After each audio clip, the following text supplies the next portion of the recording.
Бугарскиот премиер Бојко Борисов порача дека граѓаните од Македонија и Бугарија не треба да се оптоваруваат со историја, туку да му се радуваат на животот, бидејќи, како што кажа, ниту бугарите ќе дојдат во Македонија, ниту македонците во Бугарија. На пресконференцијата по заедничката владина седница, премиерот Заев рече дека со потпишаниот договор и со денешната владина седница активиран е уште еден од моторите кои треба да го повлечат целиот регион напред. До крајот на неделата, односно викендов, треба да биде назначен нов министер за здравство, брифираат високи извори за нова од Алијансата за албанците. Неофицијално Зијадин Села имал разговор со премиерот Заев и го понудил нивниот кандидат Вулнет Ферати. Од ДУИ пак велат дека во моментот немаат сериозни претензии кон ова министерство, како и дека се уште не е разгледано ова прашање во партијата.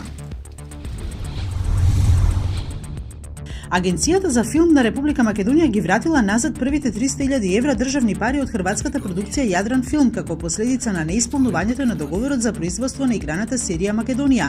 Толку имало на сметката на Јадран Филм во моментот кога била блокирана. Вкупната сума е 1.100.000 евра, остатокот ќе се наплати по завршувањето на истрагата на јавното обвинителство и финансиската полиција.